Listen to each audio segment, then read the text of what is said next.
ദൈവത്തിന്റെ പരിശുദ്ധ നാമം വാഴ്ത്തപ്പെടുമാറാകട്ടെ. Glory to God and greetings to all in Jesus precious name. പ്രസംഗങ്ങളുടെ നാളുകളാണ് ഈ നാളുകൾ. കോവിഡിന് മുൻപ് നമ്മളെല്ലാവരും കേൾക്കുന്ന ഒരു ഭാഷയായിരുന്നു, ഒരു വാക്കായിരുന്നു ബിസി എന്നുള്ള വാക്ക്. ആഫ്റ്റർ കോവിഡ് ബിസി എന്നുള്ള വാക്ക് മാറി ബോറിംഗ് എന്നുള്ള വാക്ക് സ്ഥാനം എടുത്തിട്ടുണ്ട്. ഇരുന്നാലും കിടന്നാലും അതുപോലെ ഉറങ്ങിയാലും പ്രസംഗങ്ങളുടെ വലിയ നിരകള് കേൾക്കുന്ന സമയം. ഈ ഇടയ്ക്ക് ഒരാൾ എന്നോട് പറഞ്ഞു, ഒരുപാട് ലിങ്ക് വന്നിട്ടുണ്ട്, ഏത് ലിങ്കിൽ കയറണം എന്നറിയത്തില്ല, ഒരുപാട് ലിങ്കുകളാണ്. അതുകൊണ്ട് ചിലരൊക്കെ നാട്ടില് ആടിന് പുല്ല് പറിക്കാൻ പോകുമ്പോഴും ഈ ലിങ്കിൽ കയറി പ്രസംഗം കേൾക്കാറുണ്ട്. അങ്ങനെ ഇഷ്ടം പോലെ പ്രസംഗങ്ങള് ദൂരതരയായി ആരെ കേൾക്കണം ആരെ കേൾക്കണ്ട, അതുപോലെ കേൾക്കുന്ന സമയത്ത് പ്രസംഗിക്കുന്ന ആളിനെ ഇഷ്ടപ്പെട്ടില്ല, അടുത്ത ലിങ്കിലോട്ട് കയറാനുള്ള എല്ലാ ഓപ്ഷൻസും ഉള്ള ഒരു നല്ല കാലം. ഈ നല്ല കാലത്തിനായിട്ട് കർത്താവിനെ സ്തുതിക്കുകയും നമുക്ക് ദൈവസന്നിധിയില് ദൈവം തന്ന ഈ അവസരങ്ങള് ബോറിങ്ങും ബിസിയും മാറ്റി അല്പം ദൈവസന്നിധിയിലെ ലിസണിങ്ങിലായിട്ട് തന്ന ഈ അവസരത്തിനായിട്ട് നമുക്ക് കർത്താവിനെ സ്തുതിക്കാം. നമ്മുടെ ഇന്നത്തെ ചിന്തയ്ക്കായിട്ട് യോഹന്നാന്റെ സുവിശേഷം 11-ാം അധ്യായത്തിന്റെ 25-ാം വാക്യം ഞാൻ വായിക്കുന്നു. ഫോർ ആ short meditation today I would like to read from St. John's Gospel, chapter 11, verse 25. ഞാൻ തന്നെ പുനരുത്ഥാനവും ജീവനുമാകുന്നു, എന്നിൽ വിശ്വസിക്കുന്നവൻ മരിച്ചാലും ജീവിക്കും. Jesus said to her, I am the resurrection and the life, and he who believes in me, though he may die, he shall live. ഒരു നിമിഷം നമ്മുടെ തലകളെ വണക്കി നമ്മുടെ കണ്ണുകളെ അടച്ച് നമുക്ക് പ്രാർത്ഥിക്കാം. കണ്ണുനീരെന്നു മാറുമോ, വേദനകൾ എന്നു തീരുമോ, കണ്ണുനീരെന്നു മാറുമോ, വേദനകൾ എന്നു തീരുമോ, കഷ്ടപ്പാടിൻ കാലങ്ങളിൽ രക്ഷിപ്പാനായി നീ വരണേ,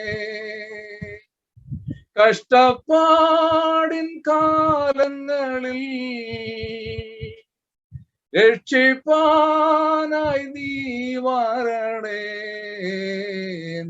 കണ്ണുനീരെന്നു മാറുമോ, വേദനകൾ എന്തു തീരുമോ, കണ്ണുനീരെന്നു മാറുമോ, വേദനകൾ എന്നു തീരുമോ. ഞങ്ങളുടെ കണ്ണുനീരുകള് തുടയ്ക്കുന്ന അൻപുള്ള തമ്പുരാനെ, അങ്ങയുടെ സന്നിധിയിൽ ഒരു തുള്ളി കണ്ണുനീർ ഒഴുക്കുന്ന ദൈവജനത്തിന് ജീവിതത്തിന്റെ ഏത് കണ്ണീരിന്റെ അവസ്ഥയിലും വിടുതലുണ്ടെന്നും, ജീവിതത്തിന്റെ ഏത് അവസ്ഥയിലും വിജയമുണ്ടെന്നും, ജീവിതത്തിന്റെ ഏത് അവസ്ഥയിലും സഹിപ്പാനുള്ള കൃപയുണ്ടെന്നും സഹിഷ്ണുതയുണ്ടെന്നും, ജീവിതത്തിന്റെ ഏതവസ്ഥയിലും സൗഖ്യവും വിടുതലും ഉണ്ടെന്നും ഞങ്ങളെ തിരുവചനത്തിൽ നിന്നും കേൾപ്പിക്കുന്നതിനായിട്ട് നന്ദിയോടെ സ്തോത്രം. ബാഹ്യ ഫെലോഷിപ്പിന്റെ ഈ കൂട്ടായ്മയിൽ പങ്കുകൊള്ളുന്ന ദൈവ ജനത്തിനായി നന്ദിയോടെ സ്തുതിക്കുന്നു. ഞങ്ങളോട് ഇടപെടുന്ന ദൈവ വചനത്തിനായിട്ട് നന്ദിയോടെ സ്തുതിക്കുന്നു. ഇത് കേൾക്കുന്ന ദൈവ സമൂഹത്തിനായിട്ട് നന്ദിയോടെ സ്തുതിക്കുന്നു. വചനവും അടിയനും അടിയങ്ങളും അങ്ങയുടേതാണ്. അടിയങ്ങളോട് സംസാരിക്കണം. യേശുവിന്റെ നാമത്തിൽ പ്രാർത്ഥിക്കുന്നത് ദയതോ നീ കേൾക്കുമാറാകണമേ. ആമേൻ. ഇന്ന് നമ്മുടെ ചിന്തയ്ക്കായിട്ട് ഞാൻ തിരഞ്ഞെടുത്തിരിക്കുന്ന വിഷയം കല്ലറയ്ക്കപ്പുറത്തെ പ്രത്യാശ എന്നുള്ള വിഷയമാണ്. I would like to title my message as Hope Beyond the Grave, based on John chapter 11, verse 25. Voltaire എന്ന ഒരു തത്വജ്ഞാനി, നിരീശ്വരവാദിയുമായിരുന്ന അദ്ദേഹം പറഞ്ഞ ഒരു കാര്യമാണ്, ക്രിസ്തുമതം ചില മീൻപിടുത്തക്കാരുടെ സൃഷ്ടിയാണ്. അദ്ദേഹം പറഞ്ഞു, ക്രിസ്തു മാർഗത്തെ നശിപ്പിക്കുന്നതിന് ഞാൻ അനേകം ലേഖനങ്ങൾ എഴുതി, അവ ലേഖനങ്ങൾ ക്രിസ്തു മാർഗം നശിപ്പിക്കുന്നതിന് വേണ്ടി അത് ഉപയോഗിക്കുകയും ചെയ്തു. അനേക ലേഖനങ്ങൾ എഴുതുകയും കാലശേഷം അല്ലെങ്കിൽ കാലങ്ങൾക്ക് ശേഷം താന് തന്റെ മരണക്കിടക്കയിൽ കിടക്കുന്ന അവസരത്തിൽ ഒരു പുരോഹിതനെ തന്റെ അടുക്കല് വിളിച്ചു വരുത്തി അദ്ദേഹത്തോട് പറഞ്ഞു, എനിക്ക് എന്റെ പാപങ്ങളൊക്കെ ഒന്ന് ഏറ്റു പറയണം എന്ന ആഗ്രഹമുണ്ട്. പുരോഹിതൻ പറഞ്ഞു, അതെന്താണ്? ഏത് സമയത്തും ദൈവസന്നിധിയിൽ കടന്നു വന്ന് പാപങ്ങൾ ഏറ്റു പറഞ്ഞാൽ ക്ഷമിക്കുന്ന ഒരു ദൈവമുണ്ട്, അതുകൊണ്ട് നിങ്ങൾക്ക് പാപങ്ങൾ ഏറ്റു പറയാം എന്ന പുരോഹിതന് വോൾട്ടയർ എന്ന നിരീശ്വരവാദിയോടും തത്വജ്ഞാനിയോടും പറഞ്ഞു. ഈ പ്രാർത്ഥന അദ്ദേഹം പ്രാർത്ഥിച്ച ശേഷം അദ്ദേഹത്തിന്റെ രോഗം സൗഖ്യമായി എന്ന് ചരിത്രത്തിൽ എഴുതിയിട്ടുണ്ട്. എന്നാൽ സൗഖ്യമായതിനു ശേഷം വോൾട്ടയർ എന്ന് പറഞ്ഞ തത്വജ്ഞാനി അതെല്ലാം മറന്ന് വീണ്ടും തന്റെ നിരീശ്വരവാദത്തിലും അതുപോലെ തന്നെ തന്റെ പാപ സ്വഭാവങ്ങളിലേക്കും തിരികെ ഉണ്ടായി. ചില നാളങ്ങൾക്കും മാസങ്ങൾക്ക് ശേഷം അദ്ദേഹം ഒരു രോഗിയായി വീണ്ടും തീർന്നു. അപ്പോൾ തന്റെ ശിഷ്യന്മാരോട് അദ്ദേഹം പറഞ്ഞു, എനിക്കൊരു പുരോഹിതന്റെ, ഒരു പട്ടക്കാരന്റെ സാന്നിധ്യം ആവശ്യമുണ്ട്. ശിഷ്യന്മാര് ആ ആഗ്രഹം സാധിപ്പിച്ചു കൊടുത്തില്ല എന്നാണ് ചരിത്രം പറയുന്നത്. വോൾട്ടയറിന്റെ അവസാന നാളുകളെ പറ്റി ഇപ്രകാരം എഴുതിയിട്ടുണ്ട്, ഒരു ഭ്രാന്തനെ പോലെ എല്ലാവരെയും ശപിക്കുന്നതിനും അദ്ദേഹം നിലവിളിക്കുന്നതിനും തുടങ്ങി. ഓരോ ദിവസവും എന്തായി സമയം എന്ന് അദ്ദേഹം ചോദിക്കാറുണ്ട്.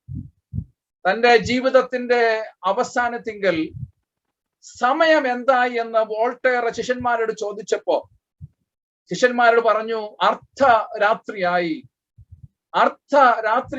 വോൾട്ടയർ എന്ന് മറുപടി പറഞ്ഞു. അർദ്ധരാത്രിയായി എന്ന ശിഷ്യന്മാർ മറുപടി പറഞ്ഞപ്പോൾ വോൾട്ടയർ ഇപ്രകാരം പറഞ്ഞു എന്ന് രേഖപ്പെടുത്തിയിട്ടുണ്ട്, ഇവിടെ എന്റെ നിർഭാഗ്യകരമായ നീണ്ട കാലം ആരംഭിക്കുന്നു. ഇവിടെ എന്റെ നിർഭാഗ്യകരമായ നീണ്ട കാലം ആരംഭിക്കുന്നു. ആ ഇരുണ്ട രാത്രിയിൽ വോൾട്ടയർ നിത്യമായ ഇരുട്ടിലേക്ക് കാലത്തിന്റെ യവനിങ്കൽ മറയപ്പെട്ടു എന്ന് ചരിത്രം പറയപ്പെടുന്നുണ്ട്. എന്നാൽ യോഹന്നാന്റെ സുവിശേഷം 11-ാം അധ്യായത്തിന്റെ 25-ാമത്തെ വാക്യത്തിൽ നമ്മുടെ കർത്താവായ യേശു ക്രിസ്തു മരണഭീതിയിലായിരിക്കുന്ന, ലോകത്തിൽ കഷ്ടത്തിന്റെ ഭീതിയിലായിരിക്കുന്ന ഒരു കുടുംബത്തോടും വിശ്വാസ സമൂഹത്തോടും വിളിച്ചു പറഞ്ഞു, നിങ്ങളുടെ മുൻപിലുള്ളത് അർദ്ധരാത്രിയുടെ രാത്രികളല്ല, നിർഭാഗ്യത്തിന്റെ രാത്രികളല്ല, കഠിന ശോധനയുടെ രാത്രികളല്ല, കാരിരുമ്പിന്റെ രാത്രികളല്ല, ഞാൻ തന്നെ പുനരുത്ഥാനവും ജീവനുമാകുന്നു. അതുകൊണ്ട് അർദ്ധരാത്രികൾക്കപ്പുറം പ്രകാശത്തിന്റെ കിരണങ്ങൾ ഉണ്ടെന്ന് കർത്താവായ യേശു ക്രിസ്തു ശിഷ്യന്മാരോടും അതുപോലെ അവിടെ കൂടെ നിന്ന മാർത്തയോടും മറിയോടും ലാസറോടും പറഞ്ഞതാണ് നമ്മൾ വായിച്ചു കേട്ടത്. Based on this chapter 11 of John's Gospel, I would like to share you 5 things. Number 1, യോഹന്നാന്റെ സുവിശേഷം 11-ാം അധ്യായത്തിന്റെ ഈ വാക്യങ്ങള് അധ്യായത്തെ ആസ്പദമാക്കി 5 പ്രധാനപ്പെട്ട കാര്യങ്ങള് സംസാരിക്കുവാനായിട്ട് ആഗ്രഹിക്കുകയാണ്. 1, യേശു സ്നേഹിച്ച ഭവനം, യേശുവിനെ സ്നേഹിച്ച ഭവനം. 2, യേശുവിനോട് അപേക്ഷിക്കുന്ന ഭവനം, യേശു ഉപേക്ഷിക്കാത്ത ഭവനം. 3, യേശുവിനായി കാത്തിരുന്ന ഭവനം, കാത്തിരുന്നവരെ കരുതുന്ന കർത്താവ്. 4, വിലപിക്കുന്ന ഭവനം, വിലപിക്കുന്ന യേശു. 5, നിരാശപ്പെട്ട ഭവനം, പ്രത്യാശ നൽകുന്ന യേശു. Now, based on this chapter, I would like to share you 5 things. Number 1, the family that loved Jesus and loved by Jesus. The family that seeks Jesus and not forsaken by Jesus. The family that waited for Jesus' time and Jesus, the timekeeper, perfectly answered their needs. Number 4, the lamenting Jesus and also the lamenting family. Number 5, the disappointing family and Jesus, the hope giver. ഒന്നാമതായിട്ട് ഞാൻ പറയാൻ ആഗ്രഹിക്കുന്നത് യേശു സ്നേഹിച്ച ഭവനം, യേശുവിനെ സ്നേഹിച്ച ഭവനം. The family that loved Jesus and the family that was loved by Jesus, according to John's Gospel, chapter 11, verse 3 and 5. Let me read that verse in Malayalam. 11-3. യേശു മാർത്തയും അവളുടെ സഹോദരിയെ ലാസറിനെയും സ്നേഹിച്ചു. 5-ാം വാക്യം, വേഴ്സ് 5 of John's Gospel 11. ആ സഹോദരിമാർ അവന്റെ അടുക്കൽ ആളയച്ചു, നിനക്ക് പ്രിയനായവൻ രോഗിയായി കിടക്കുന്നു, ദീനമായി കിടക്കുന്നു എന്ന് പറഞ്ഞു. യേശു സ്നേഹിച്ച ഭവനം, യേശുവിനെ സ്നേഹിച്ച ഭവനം. അപ്പോസ്തലനായ യോഹന്നാന്റെ സുവിശേഷം മറ്റ് സുവിശേഷങ്ങളിൽ നിന്നും വളരെ വ്യത്യസ്തമായ ഒരു സുവിശേഷമാണ്. യോഹന്നാന്റെ സുവിശേഷത്തിലെ ആദ്യത്തെ അത്ഭുതം കാനാവിലെ കല്യാണ വീട്ടിലാണ് നടക്കുന്നത്. അത് യോഹന്നാനിൽ പറയുന്ന യേശുവിന്റെ ഒന്നാമത്തെ അത്ഭുതമായിരുന്നു. യോഹന്നാന്റെ സുവിശേഷത്തിലെ അവസാനത്തെ അത്ഭുതം നടന്നത് ബഥാനിയയിലെ ഒരു മരണ വീട്ടിലായിരുന്നു. ആദ്യത്തെ അത്ഭുതം ഒരു കല്യാണ വീട്ടിൽ, അവസാനത്തെ അത്ഭുതം ഒരു മരണ വീട്ടിൽ. കാനാവിലെ കല്യാണത്തിൽ നടന്ന അത്ഭുതം ഒന്നാമത്തെ അത്ഭുതമാണെങ്കിൽ, ബഥാനിയയിലെ ഭവനത്തിൽ നടന്ന മരണ വീട്ടിലെ അത്ഭുതം യേശുവിന്റെ ഏഴാമത്തെ അത്ഭുതമാണ്. അങ്ങനെ ആകെ 7 അത്ഭുതങ്ങളാണ് യോഹന്നാന്റെ സുവിശേഷത്തില് നാം കാണുന്നത്. ഇത് യേശുവിന്റെ ഏഴാമത്തെയും യോഹന്നാനിലെ അവസാനത്തെയും അത്ഭുതമായിരുന്നു. യോഹന്നാൻ 1:14 പറയുന്ന പോലെ, വചനം ജഡമായി തീർന്നു, കൃപയും സത്യവും നിറഞ്ഞവനായി നമ്മുടെ ഇടയിൽ പാർത്തു. ഞങ്ങൾ അവന്റെ തേജസ് പിതാവിൽ നിന്നും ഏകജാതൻ അവന്റെ തേജസ്സായി കണ്ടു. The word became flesh and dwelt among us, and we have seen his glory. കാനാവിലെ പച്ചവെള്ളത്തെ വീഞ്ഞാക്കി തുടർന്ന് യേശു തന്റെ മഹത്വം വെളിപ്പെടുത്തി. തുടർന്ന് ബഥാനിയയിലെ മരിച്ച വീട്ടിലെ ലാസറിന്റെ വീഞ്ഞപ്പെട്ടിയിൽ നിന്ന് ലാസറിനെ വിളിച്ചുണർത്തി, അല്ലെങ്കിൽ കല്ലറയിൽ നിന്ന് പുറത്തിറക്കി യേശു തന്റെ അവസാനത്തെ അത്ഭുതത്തിൽ കൂടിയും തന്റെ മഹത്വം വെളിപ്പെടുത്തി. തന്റെ ക്രൂശിലെ മരണത്തിൽ കല്ലറകളെ ഭേദിച്ച് 3-ാം ദിവസം ഉയർത്തെഴുന്നേറ്റ് മഹത്വം അല്ലെങ്കിൽ തേജസ് വെളിപ്പെടുത്തിയ മഹത്വത്തിന്റെ രാജാവാണ് നമ്മുടെ കർത്താവായ യേശു ക്രിസ്തു. Price the Lord. ആ മഹത്വത്തിന്റെ രാജാവിന്റെ മുൻപിൽ കടന്നു വന്ന ദൈവജനമേ, കരങ്ങൾ ഉയർത്തി ആ ദൈവത്തിന് ഒരു മഹത്വം കൊടുത്താട്ട്. ഹല്ലേലൂയ. യേശുവിന്റെ മഹത്വം വെളിപ്പെടുത്തുന്ന, യേശു മഹത്വം വെളിപ്പെടുത്തിയ, യേശു മഹത്വം വെളിപ്പെടുത്തിക്കൊണ്ടിരുന്ന ഒരു സുവിശേഷമാണ് യോഹന്നാന്റെ സുവിശേഷം. The revealing glory we see in John 1:14 and through the signs in 2:11, and now reaches its final stage with the greatest sign, the raising of Lazarus from the dead, an action which will lead finally to the surpassing sign of the death and resurrection of our Lord and Savior Jesus Christ. ഞാൻ പറഞ്ഞതുപോലെ യോഹന്നാനിലെ ആദ്യത്തെ അത്ഭുതം ഒരു കല്യാണ വീട്ടിലായിരുന്നെങ്കിൽ അവസാനത്തെ അത്ഭുതം ഒരു മരണ വീട്ടിലായിരുന്നു. Now Jesus' first miracle was in John's Gospel, and it was in a wedding at Cana, and also the last miracle in John's Gospel was at a dead home. കല്യാണ വീട്ടിൽ അവരോടൊപ്പം സന്തോഷിക്കുന്ന കർത്താവ്, മരണ വീട്ടിൽ അവരോടൊത്ത് വിലപിക്കുന്ന ഒരു കർത്താവ് ലോക ചരിത്രത്തിൽ ഉണ്ടെങ്കിൽ അത് നാം വേദപുസ്തകം പറയുന്ന നമ്മുടെ കർത്താവും രക്ഷകനുമായ യേശു ക്രിസ്തുവാണ്. കരയുന്നവന്റെ കൂടെ ഇരുന്ന് കരയുന്നവനും, വിലപിക്കുന്നവന്റെ കൂടെ ഇരുന്ന് വിലപിക്കുന്നവനും, ക്ലേശിക്കുന്നവന്റെ കൂടെ ഇരുന്ന് ക്ലേശിക്കുന്നവനും, ഭയപ്പെടേണ്ട എന്ന് പറഞ്ഞ് ആശ്വസിപ്പിക്കുന്നവനും, ധൈര്യപ്പെടുത്തുന്നവനും, നമ്മളെ ഉറപ്പോടെ ധൈര്യത്തോടെ മുന്നോട്ട് നടത്തുന്നവനുമായ ഒരു കർത്താവ് ഉണ്ടെങ്കിൽ അത് നമ്മുടെ രക്ഷകനും കർത്താവായ യേശു ക്രിസ്തുവാണ്. Price the Lord. യേശുവിനെ സ്നേഹിച്ച ഭവനം എന്ന് പറഞ്ഞാൽ അതിന്റെ അർത്ഥം എന്താണ്? കാനാവിലെ കല്യാണത്തിന് യേശുവിനെ ക്ഷണിച്ചിരുന്നു, അതുപോലെ ബഥാനിയയിലെ ഭവനത്തിൽ യേശുവിനെ സ്നേഹിച്ചിരുന്നു. യേശുവിനെ സ്നേഹിച്ചിരുന്നു, യേശുവിനെ ക്ഷണിച്ചിരുന്നു എന്ന് പറഞ്ഞാൽ അതിന്റെ അർത്ഥം എന്താണ്? The wedding at Cana, Jesus was invited, and also at Bethany, in the house of Lazarus, Jesus was loved. And what is the meaning of that statement?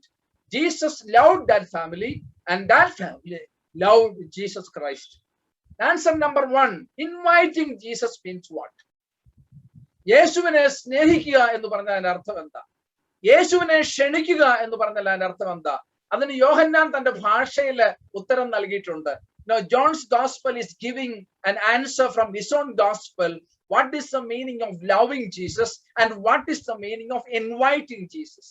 യോഹന്നാൻ 1:12 അതിന്റെ ഉത്തരമുണ്ട്. Number 1 answer is given in John 1:12. വേദോസം ഉണ്ടെങ്കിൽ അതിലേക്ക് നോക്കിക്കാണ്ട്, അവനെ കൈക്കൊണ്ട് അവന്റെ നാമത്തില് വിശ്വസിക്കുന്ന ഏവർക്കും ദൈവമക്കളാകുവാൻ അവൻ അധികാരം കൊടുത്തു. According to John chapter 1 verse 12, whoever believes in him, he has given them the right to become the children of God. Answer number 2 is given in 3:16. രണ്ടാമത്തെ ഉത്തരം യോഹന്നാൻ 3:16 പറഞ്ഞിട്ടുണ്ട്. തന്റെ ഏകജാതനായ പുത്രനിൽ വിശ്വസിക്കുന്ന ഏവനും നശിച്ചു പോകാതെ ദൈവം പ്രാപിക്കേണ്ടതിന് ദൈവം അവനെ ലോകാന്തകരണം ലോകത്തെ സ്നേഹിച്ചു. For God so loved the world that he gave his only begotten son, whoever believes in him shall not perish but have everlasting life. And third answer is given in John chapter 3 verse 3. യോഹന്നാൻ 3:3 മൂന്നാമത്തെ ഉത്തരം പറഞ്ഞിട്ടുണ്ട്. Inviting and loving means, ആമേൻ ആമേൻ ഞാൻ നിന്നോട് പറയുന്നു, പുതുതായി ജനിച്ചില്ല എങ്കിൽ ദൈവരാജ്യം കാണുവാൻ ആർക്കും കഴിയില്ല. Truly truly I tell you, no one can see the kingdom of God unless they are born again. ലാസർ യേശുവിനെ സ്നേഹിച്ചു എന്ന് പറയുമ്പോൾ, കാനാവിലെ കല്യാണ വീട്ടിൽ യേശുവിനെ ക്ഷണിച്ചു എന്ന് പറയുമ്പോൾ, അതിന്റെ അർത്ഥം അവർ യേശുവിനെ അംഗീകരിച്ചു, അവർ യേശുവിൽ കൂടി പുതുജീവൻ പ്രാപിച്ചു. മാത്രമല്ല അവർ യേശുവിൽ വിശ്വസിച്ചു. Invited Jesus or loved Jesus means they accepted Lord Jesus as a savior, and also they had the born again experience, and also they followed Jesus and they believed in Jesus. Praise the Lord. തന്റെ കല്യാണ വീട്ടിൽ, ലാസറിന്റെ മരണ വീട്ടിൽ യേശുവിനെ ക്ഷണിച്ചാൽ യേശു അവിടെ എത്തുന്നവനാണ്. No, when a served person, when a born again person, when a believer invite Jesus into their wedding home or to their lamenting home, Jesus will be there. Praise the Lord. യേശു അവിടെ ഉണ്ട്. Now my question today is Jesus in our family today? നമ്മുടെ ഭവനങ്ങളിൽ യേശു ഉണ്ടോ? മഹാനായ Billy Graham ഇപ്രകാരം പറഞ്ഞതായിട്ട് ഞാൻ കേട്ടിട്ടുണ്ട്. No, if families are living together under the headship of Jesus, angels will come and stay with us. കുടുംബങ്ങൾ യേശു എന്ന നായകന്റെ കുടക്കീഴിൽ ഒരുമിച്ച് താമസിക്കുകയാണെങ്കിൽ ദൂതന്മാര് നമ്മുടെ ഭവനങ്ങളിൽ ഹല്ലേലൂയ വന്ന് വസിക്കുമെന്ന്. കുടുംബങ്ങൾ കർത്താവിന്റെ കർത്തൃത്വത്തിൽ വസിക്കുന്നില്ലെങ്കിൽ പിശാച് അവിടെ വന്ന് വസിക്കുമെന്നും അദ്ദേഹം പറയുകയുണ്ടായി. അതുകൊണ്ട് ഞാൻ ചോദിക്കട്ടെ, ഇന്ന് നമ്മുടെ ഭവനങ്ങളിൽ കർത്താവായ യേശു ക്രിസ്തു ഉണ്ടോ? പല കല്യാണ വീടുകളിലും നാം കാണുന്നത്, എല്ലാ വീട്ടിലുമല്ല, പല കല്യാണ വീടുകളിലും നാം കാണുന്നത് അവിടെ വധുവുണ്ട്, അവിടെ വരനുമുണ്ട്, അവിടെ കാശുണ്ട്, അവിടെ കാറുമുണ്ട്, അവിടെ ആളുണ്ട്, അവിടെ അരങ്ങുണ്ട്, അവിടെ വിരുന്നുണ്ട്, അവിടെ വാദ്യവുമുണ്ട്, അവിടെ സ്വർണമുണ്ട്, അവിടെ സദ്യയുണ്ട്, അവിടെ ആർഭാടമുണ്ട്, അവിടെ ആനന്ദമുണ്ട്, ചിലയിടത്ത് മദ്യവുമുണ്ട്, മദിരാശിയുമുണ്ട്. എന്നാൽ ഒരു ആള് മാത്രം അവിടെ ഇല്ല. അത് കർത്താവായ യേശു ക്രിസ്തുവാന്നുള്ളത് നമ്മളെ വേദനിപ്പിക്കുന്ന ഒരു സംഭവമാണ്. മരണ വീട്ടിൽ യേശു ഉണ്ടോ? Is Jesus in our dead homes or in our lamenting homes? മരിച്ച ഭവനങ്ങളിൽ അല്ലെങ്കിൽ മരിക്കുന്ന ഭവനങ്ങളിൽ കർത്താവുണ്ടോ? അല്ലെങ്കിൽ വിലപിക്കുന്ന ഭവനങ്ങളിൽ കർത്താവുണ്ടോ? നിർഭാഗ്യമെന്ന് പറയട്ടെ, ഇന്ന് ഭവനങ്ങളിൽ, മരിക്കുന്ന ഭവനങ്ങളിൽ, മരണഭവനങ്ങളിൽ അനുശോചനമുണ്ട്, ആദരാഞ്ജലികളുണ്ട്, ബാഷ്പാഞ്ജലികളുണ്ട്, പുഷ്പാഞ്ജലികളുണ്ട്, കാശുപാട്ട് പാടുന്ന ഗായക സംഘമുണ്ട്. എന്നാൽ അവിടെയും കർത്താവിന്റെ സാന്നിധ്യം പലയിടത്തും കാണുവാൻ സാധിക്കുന്നില്ല. The wedding at Cana and at Lazarus' home, Jesus was invited and Jesus was loved and vice versa. രണ്ടാമതായിട്ട് യോഹന്നാൻ 11:3 രണ്ടാമതായിട്ട് ഞാൻ പറയാൻ ആഗ്രഹിക്കുന്നത്, യേശുവിനോട് അപേക്ഷിക്കുന്ന ഭവനം, യേശു ഉപേക്ഷിക്കാത്ത ഭവനം. John chapter 11 verse 3 says, a praying family and a caring Jesus. അവിടെ 11:3 says, കർത്താവേ നിനക്ക് പ്രിയനായവൻ ദീനമായി കിടക്കുന്നു. Martha and Mary came to Jesus and reported to him, according to verse 11 verse 3, the one who loved by you is sick. നീ കർത്താവെ നിനക്ക് പ്രിയനായവൻ ദീനമായി കിടക്കുന്നു. അവരുടെ വീട്ടിൽ യേശുവിനെ ക്ഷണിക്കുക മാത്രമല്ല, അവർ യേശുവിനോട് വന്ന് തങ്ങളുടെ പ്രയാസങ്ങൾ പങ്കുവയ്ക്കും നമ്മൾ കാണുന്നുണ്ട്.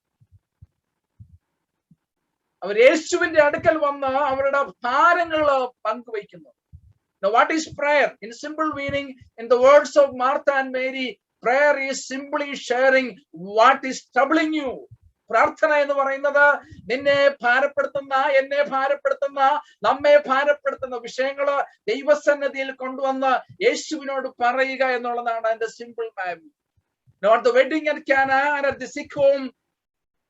No, At Bethany, we see the family sharing their burden with Jesus Christ.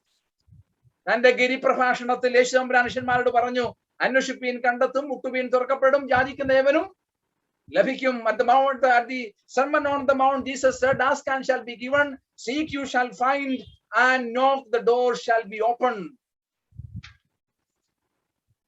നമ്മുടെ കല്യാണ വീട്ടിലും നമ്മുടെ കഷ്ട വീട്ടിലും കർത്താവിനോട് അപേക്ഷിക്കുമ്പോൾ ഉപേക്ഷിക്കാത്തവനാണ് നമ്മുടെ കർത്താവ്.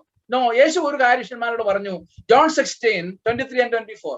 യോഹന്നാൻ 16:23-24 യേശു പറഞ്ഞു, ആമേൻ ആമേൻ ഞാൻ നിങ്ങളോട് പറയുന്നു, നിങ്ങൾ പിതാവിനോട് അപേക്ഷിക്കുന്നതൊക്കെയും അവൻ എന്റെ നാമത്തിൽ നിങ്ങൾക്ക് തരും. എന്നിട്ട് യേശു പിന്നെയും പറഞ്ഞു 24-ാം വാക്യം, ഇന്ന് വരെ നിങ്ങൾ എന്റെ നാമത്തിൽ ഒന്നും അപേക്ഷിച്ചിട്ടില്ല. അപേക്ഷിപ്പീൻ, എന്നാൽ നിങ്ങളുടെ സന്തോഷം പൂർണ്ണമാകും വണ്ണം നിങ്ങൾക്ക് ലഭിക്കും. John 16:23 and 24, Jesus said, until now you have not asked for anything in my name. Ask, you will receive, and your joy will be complete. No, in New Testament we see homes that accepted Lord Jesus as their savior.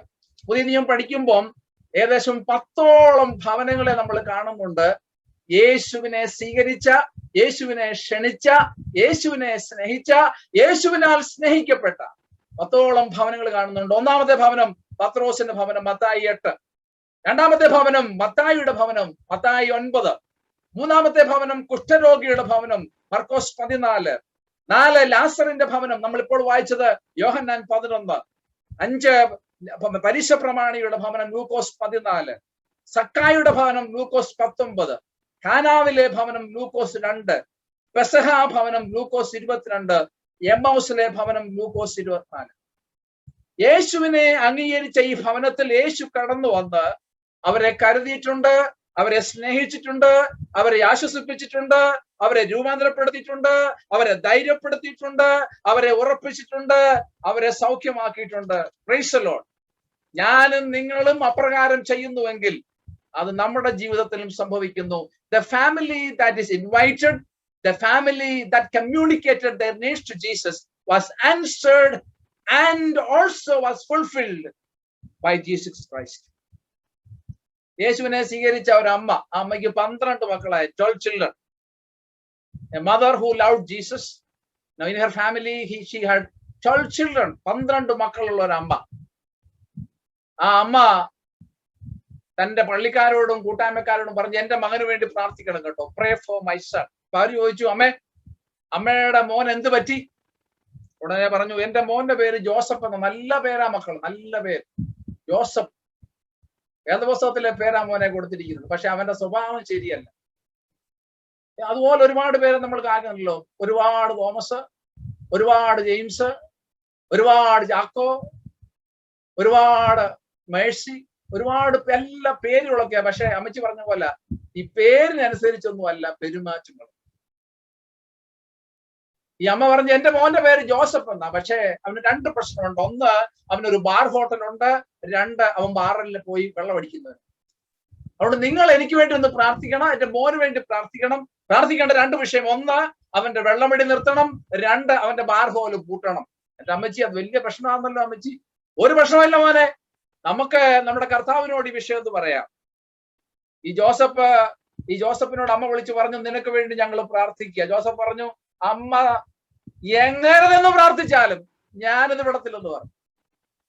അമ്മ പറഞ്ഞു, നമുക്ക് നോക്കാം, നീയാണോ വലിയവൻ അതോ യേശുവാണോ വലിയവൻ നമുക്കറിയാവുന്നതാണ്. പ്രാർത്ഥന തുടങ്ങി. അമ്മച്ചി പ്രാർത്ഥന തുടങ്ങി. അമ്മച്ചി വീട്ടിൽ ഇരുന്ന് പ്രാർത്ഥിച്ചു തുടങ്ങി, കൂട്ടുകാരെ വിളിച്ച് പ്രാർത്ഥിച്ചു തുടങ്ങി. അതുപോലെ അമ്മച്ചി പള്ളിയിലും പോയി പ്രാർത്ഥന തുടങ്ങി. അമ്മച്ചിയുടെ പ്രാർത്ഥനയ്ക്ക് ഒരു മുടക്കവും വന്നില്ല.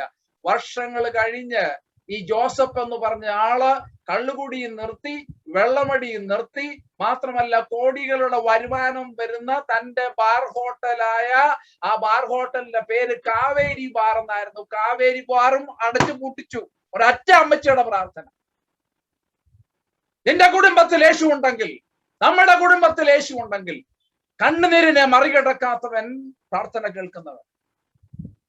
ഒറ്റ അമ്മയുടെ പ്രാർത്ഥന ജോസഫിന്റെ ജീവിതത്തെ തകിടം മറിച്ചു കളഞ്ഞു.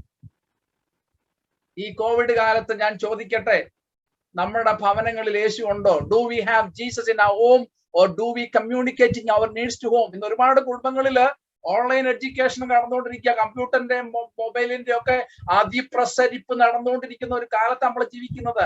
ഇരുന്നാൽ മൊബൈൽ, കിടന്നാൽ മൊബൈൽ, എഴുന്നേറ്റാൽ മൊബൈൽ, അതുപോലെ തന്നെ പിന്നെ നടന്നാൽ മൊബൈൽ എന്ന് വേണ്ട മൊബൈൽ മൊബൈൽ മൊബൈൽ ലാപ്ടോപ്പ് എന്ന് വേണ്ട സർവത്ര ഐപാഡ്, ഈപ്പാട്, ഊപ്പാട്, സർവത്രം കൊണ്ട് ഊപ്പാടായിരിക്കുന്ന കാലമാണ്. ഒരുപാട് പേര് പ്രസംഗം കേൾക്കാൻ വേണ്ടി ഉപയോഗിക്കുന്നുണ്ട്, അവർക്കായി നന്ദി. എന്നാൽ ഒരുപാട് പേര് പ്രസംഗം കേൾക്കാൻ ഇത് ഉപയോഗിക്കുന്നില്ല. ഈ കോവിഡ് കാലത്ത് ഒരുപാട് പേര് ഓൺലൈനിലാണ്, ഒരുപാട് പേര് wrong ലൈനിലുമാണ്. Several people in this time are on online, but many are in wrong line. പലരും ഓൺലൈനിൽ കൂടി റൈറ്റ് എഡ്യൂക്കേഷൻ പഠിക്കുന്നുണ്ട്, എന്നാൽ പലരും റോങ് എഡ്യൂക്കേഷനും മേടിക്കുന്നുണ്ട്. ഈ കോവിഡ് കാലത്ത് ഇടുക്കിയിൽ ഒരു 17-കാരൻ ആത്മഹത്യ ചെയ്തു. എന്തിനാണെന്നറിയാമോ? അവൻ ഓൺലൈൻ ഗെയിമിന്റെ അടിമയായിരുന്നു. കുട്ടികൾക്ക് മൊബൈൽ വാങ്ങിക്കൊടുത്ത് അവനെ കർത്താവിൽ നിന്ന് അകറ്റി, അവനെ മുറിയിൽ കയറ്റിയിരുത്തി, മുറിയിൽ അടപ്പിച്ചിരുത്തി, അവനെ മൊബൈലിലേക്ക് അവന്റെ ഇഷ്ടം പോലെ ജീവിക്കട്ടെ എന്ന് പറഞ്ഞു വിടുന്ന അമ്മമാരെ, പപ്പാമാരെ, മമ്മിമാരെ, ഡാഡിമാരെ വിളിച്ചു പറയട്ടെ, ചില ദാരുണ സംഭവങ്ങളെ ആരും നിങ്ങളും കാണുമ്പോ നമ്മുടെ മക്കൾക്ക് അവർക്ക് കൊടുക്കാവുന്ന പ്രായത്തിൽ യേശുവിനെ കൊടുത്തോണം. ഞാൻ ചോദിക്കട്ടെ, നമ്മുടെ ഓൺലൈൻ മീറ്റിങ്ങിലൊക്കെ എത്ര പിള്ളേരുണ്ട്, എത്ര ചെറുപ്പക്കാരുണ്ട്? ഒരുപാട് സ്ഥിരമായിട്ട് കാണുന്ന ഒരുപാട് നരച്ച തലകൾ. അവർക്ക് പണ്ട് അപ്പച്ചന്മാരും അമ്മച്ചിമാരും കർത്താവിനെ കൊടുത്തതാ, അതുകൊണ്ട് ഇപ്പോഴും കയറി ഇതിനകത്തിരിക്കും. അല്ലാതെ നമ്മുടെ ചെറുപ്പക്കാരൊക്കെ എവിടെ പോയി? ഒരു സ്കൂൾ അധ്യാപകൻ ഇപ്രകാരം പറഞ്ഞു: ഞാൻ ഒരുപാട് വിദ്യാർത്ഥികളെ പഠിപ്പിച്ച് നന്നാക്കി വലിയവരാക്കി, എന്നാൽ എന്റെ മകൻ നന്നായില്ല. എന്നിട്ട് ആ മനുഷ്യൻ പറഞ്ഞു, ഒരു മുറി അടച്ചിട്ട് എന്റെ മോൻ കമ്പ്യൂട്ടറിന്റെ മുമ്പില വഴക്ക് പറഞ്ഞാൽ അവൻ പറയും, ഞാൻ ഇപ്പൊ ഇറങ്ങിപ്പോക്കളയും. അവൻ ഗെയിം കളിക്കാനായിട്ട് എന്റെ അക്കൗണ്ടിൽ നിന്ന് 3 ലക്ഷം രൂപ ഞാൻ അറിയാതെ ചിലവഴിച്ചു. എനിക്കും സമാധാനമില്ല, അവനും സമാധാനമില്ല, ഞങ്ങൾക്ക് രണ്ടുപേർക്കും സമാധാനമില്ല, ഞങ്ങളുടെ കുടുംബത്തിൽ സമാധാനമില്ല. Where is Jesus today? Is he in our family? യേശു ഇന്ന് എവിടെയാണ്? എന്റെയും നിങ്ങളുടെയും ജീവിതം ശരിയാകണമെങ്കിൽ അഖിലാണ്ടത്തിന്റെ സൃഷ്ടികർത്താവും ആദിയും അന്തവും അൽഭയും ഉമേഗയും ഇരുന്നവനും ഇരിക്കുന്നവനും വരുന്നവനും വരാനിരിക്കുന്നവനും സർവശക്തനും സർവജ്ഞാനിയും സർവവ്യാപിയും താൻമാർത്ഥം അമർത്യമുള്ളവനും മനുഷ്യർക്ക് കാണാൻ കഴിയാത്തവനും ധന്യനായ ഏകാധിപതിയും രാജാധിരാജാധിപതിയും കർത്താവുമായ യേശുവിനെ നമ്മുടെ ഭവനങ്ങളിലേക്ക് ക്ഷണിക്കുമ്പോൾ അവൻ കടന്നു വന്ന് നമ്മുടെ ജീവിതങ്ങളെ രൂപാന്തരമാക്കി അവൻ നമ്മളെ ഉയർത്തും, അവൻ നമ്മളെ അനുഗ്രഹിക്കും. നമ്മുടെ സമാധാനമില്ലായ്മ അവൻ സമാധാനമാക്കി നമ്മുടെ കഷ്ടങ്ങളെ, നമ്മുടെ കണ്ണുനീരുകളെ മാറ്റുവാൻ കഴിവുള്ള ദൈവം തമ്പുരാൻ നമ്മുടെ ഇടയിൽ ഉണ്ട് എന്ന് വിശ്വസിക്കുന്നവര് കരങ്ങൾ ഉയർത്തി ഒരു സ്തോത്രം പറഞ്ഞാണ്. Praise the Lord. മാർത്തയുടെയും മറിയയുടെയും അപേക്ഷയ്ക്കുള്ള യേശുവിന്റെ മറുപടി എന്തായിരുന്നു? What was Jesus response to their prayer request? യേശു 3 കാര്യം പറഞ്ഞു. In response to the prayer request of Martha and Mary, Jesus gave them 3 response. Number 1, ഈ ദീനം മരണത്തിനായിട്ടല്ല. നമ്പർ 2, ഇത് ദൈവത്തിന് മഹത്വപ്പെടേണ്ടതാണ്. 3, ഇത് ദൈവത്തിന്റെ മഹത്വത്തിനായിട്ട്. This sickness is not for death. Number 2, this is for the glory of God's son. Thirdly, it is for the glory of God. ഇത് ദൈവം മഹത്വപ്പെടേണ്ടതാണ് നമ്മുടെ കഷ്ടതകളെന്ന് നാം ചിന്തിക്കണം പ്രിയമുള്ളവരെ. കോവിഡ് പല പ്രശ്നങ്ങളും നമ്മളെ ഉളവാക്കിയെങ്കിലും ഞാൻ ഒരു കാര്യം വിളിച്ചു പറയട്ടെ. Sometimes the struggles and troubles and afflictions of our life will help us to lead a pleasant life and a blessed life before the Lord. Joni Eareckson Tada എന്ന് പറഞ്ഞ തളർവാദം പിടിച്ച ഒരു സ്ത്രീ പ്രകാരം എഴുതി, തന്റെ കഷ്ടതയെ പറ്റി എഴുതിയ പ്രകാരമാണ്: I do not care if I am confined to this wheelchair, provided it can bring glory to God. I do not care if I am confined to this wheelchair, provided from it I can bring glory to God. തളർവാദം പിടിച്ച് wheel ചെയറിലായതിനാൽ ഞാൻ ഖേദിക്കുന്നില്ല, കാരണം അതിൽ കൂടി എനിക്ക് ദൈവത്തെ മഹത്വപ്പെടുത്തുവാൻ കഴിഞ്ഞെങ്കിൽ it is for the glory of God. Hudson Taylor എന്ന് പറയുന്ന ചൈനയിലേക്ക് പോയ മിഷണറി പറഞ്ഞു, trials afford God a platform who is working in our lives. Without them, I never know how kind, how powerful and how gracious he is. കഷ്ടതകൾ ദൈവത്തിന് പ്രവർത്തിക്കാനുള്ള അവസരങ്ങളാണ്. കഷ്ടത കൂടാതെ ദൈവം എത്ര ദയാലുവും എത്ര ശക്തിമാനും എത്ര കൃപാലുമാണെന്ന് ഞാൻ അറിയുക സാധ്യമല്ലെന്ന് ഹഡ്സൺ ടൈലർ പറഞ്ഞു. Let me go to my third point. മൂന്നാമതായിട്ട് യേശുവിനായി കാത്തിരുന്ന ഭവനം, കാത്തിരുന്നവരെ കരുതുന്ന ഭവനം. The family that waited for Jesus patiently, and Jesus responded in his beautiful time. John 11:5-6. ഞാൻ വായിക്കട്ടെ. യേശു മാർത്തയെയും അവരുടെ സഹോദരിയെയും ലാസറിനെയും സ്നേഹിച്ചു. എന്നിട്ട് അവർ ദീനമായി കിടക്കുന്നു എന്ന് കേട്ടാറെ താന് അന്ന് ഇരുന്ന സ്ഥലത്ത് 2 ദിവസം കൂടെ പാർത്തു. ഞാൻ പലപ്പോഴും വായിച്ച്, നിങ്ങളും പലപ്പോഴും വായിച്ചിട്ട് നമ്മളെയൊക്കെ ഷോക്ക് ചെയ്തൊരു കാര്യമായിരിക്കും അല്ലേ? പള്ളിയിലെ അച്ഛനോട് വിളിച്ച് പറയാം, അച്ഛാ ഇവിടെ ഒരാൾ അസുഖമായിട്ട് കിടക്കുന്നു, പ്രാർത്ഥിക്കണേ. ഉടനെ അച്ഛൻ പറഞ്ഞു, എനിക്ക് ഒരു കല്യാണമുണ്ട്, ഞാൻ പോയിട്ട് വരാമെന്ന് പറഞ്ഞാൽ നമ്മൾ എന്ത് മറുപടി പറയും? അല്ലെങ്കിൽ പറയുക, എനിക്ക് 2 ദിവസത്തേക്ക് ഒരു ടൂർ ഉണ്ട്, അത് കഴിഞ്ഞ് വന്നിട്ട് അമ്മച്ചിക്ക് വേണ്ടി പ്രാർത്ഥിക്കാമെന്ന് പറഞ്ഞാൽ ചിലപ്പോൾ ട്രാൻസ്ഫർ കാര്യവും ശരിയായി കിട്ടി എന്നിരിക്കും. This is a shocking statement അല്ലേ? ദീനമായി കിടക്കുന്നു എന്ന് കേട്ടാറേ താൻ ഇത് സ്ഥലത്ത് 2 ദിവസം കൂടെ ഇരുന്നു. ഈ കോവിഡ് കാലത്ത് നമ്മളൊക്കെ ചോദിക്കുന്ന ചോദ്യമാണ്, എടാ കോവിഡ് വന്നിട്ട് 2 വർഷം കഴിഞ്ഞില്ലേ, എന്ത് ചെയ്യും നമ്മുടെ കർത്താവ്? Is he there or is he answering? ഇത് എന്ന് മാറി ഈ കോവിഡ്? ഇത് നമ്മളെല്ലാം കൊണ്ട് അങ്ങ് പോമോ? Lot of questions. We ask, the children ask, why all this delays? ഞങ്ങളുടെ സ്കൂളൊക്കെ എന്താണെന്ന് തുറക്കുന്നത്? We ask too many questions to God. Now Jesus loved Martha, her sister, and Lazarus. When he heard that Lazarus was sick, he stayed where he was 2 more days. Now verse 17 says, യേശു അവിടെ, അത് 17ാമത്തെ വാക്യം, ഇതെല്ലാം കഴിഞ്ഞിട്ട് യേശു വന്നു. Verse 17 says, യേശു അവിടെ എത്തിയപ്പോൾ അവനെ കല്ലറയിൽ വെച്ചിട്ട് 4 ദിവസമായി. ഇവിടെ പറഞ്ഞു 2 ദിവസം കൊണ്ട് അവിടെ പാർത്തു. ഇതെല്ലാം കഴിഞ്ഞിട്ട് യേശു തിരിച്ചു വന്നപ്പോൾ എഴുതിയിരിക്കുന്നത് ഇങ്ങനെയാണ്. വേഴ്സ് 17 നിങ്ങൾ വേഴ്സ് നോക്കിക്കോണം. യേശു അവിടെ എത്തിയപ്പോൾ അവനെ കല്ലറയിൽ വെച്ചിട്ട് 4 ദിവസമായി എന്നറിഞ്ഞു. On his arrival, Jesus found that Lazarus had already been in the tomb for 4 days. യേശു താമസിച്ചു. Jesus delayed. Why? എന്തിന് യേശു 4 ദിവസം കഴിഞ്ഞ് വന്നു? ഒരുപാട് തിയോളജിക്കൽ ആൻസേഴ്സ് ഉണ്ട്, ചിലത് ഞാൻ വിളിച്ചു പറയാം. ഒന്ന്, നമ്പർ 1, യോഹന്നാനില് യേശു 7 അത്ഭുതം ചെയ്തു എന്ന് ഞാൻ പറഞ്ഞു, അല്ലെങ്കിൽ ഞാൻ പറഞ്ഞു, അല്ലെ എഴുതിയിട്ടുണ്ട്. This was a last miracle in John's gospel. ഈ 7 അത്ഭുതങ്ങളിൽ 6 അത്ഭുതങ്ങളിലും യേശു പെട്ടെന്നായിരുന്നു മറുപടി കൊടുത്തു. Now besides the 7th miracle, in all other 6 miracles, Jesus answered instantly and immediately. അപ്പം യേശു താമസിച്ചോ? ഉത്തരം പറ. കഴിഞ്ഞ 6 അത്ഭുതങ്ങളിൽ യേശു താമസിച്ചിട്ടില്ല. 7ാമത്തതിൽ യേശു താമസിച്ചു. അപ്പം 6% അല്ലെങ്കിൽ 7 എടുക്കുകയാണെന്നുണ്ടെങ്കിൽ 98% അല്ലെ 99% യേശു ഇമ്മീഡിയറ്റ് ആയിട്ട് ആൻസർ പറഞ്ഞിരിക്കുന്നത്. 1% യേശു ഉത്തരം പറഞ്ഞില്ല. അപ്പൊ യേശു ഉത്തരം പറയുമോ? യേശു താമസിക്കുന്നുണ്ടോ? Is Jesus delaying? യോഹന്നാൻ മുഴുവൻ പഠിച്ചാൽ no, Jesus is not at all delaying.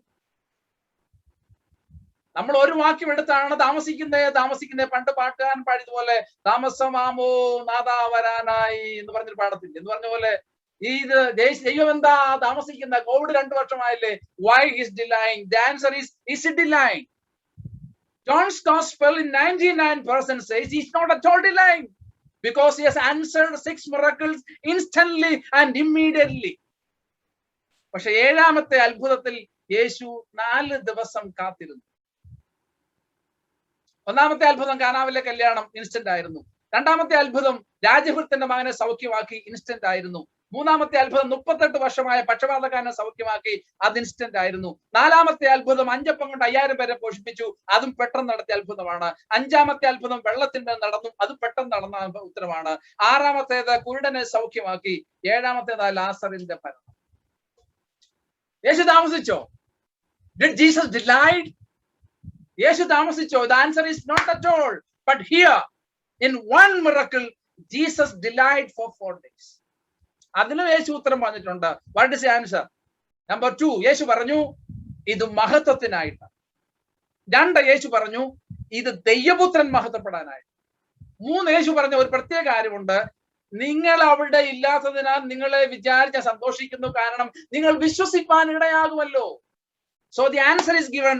It is for your strong faith. ലാസറിന്റെ കുടുംബത്തിൽ ഞാൻ എത്താത്തതിന്റെ കാരണം നിങ്ങൾ 12 പേരും എന്നോട് കൂടെ 3.5 വർഷം കൂടെ നടന്ന നിങ്ങൾ 12 പേരും ഇതുവരെ ഉറച്ചിട്ടില്ല. നിങ്ങളെ ഉറയ്ക്കണം.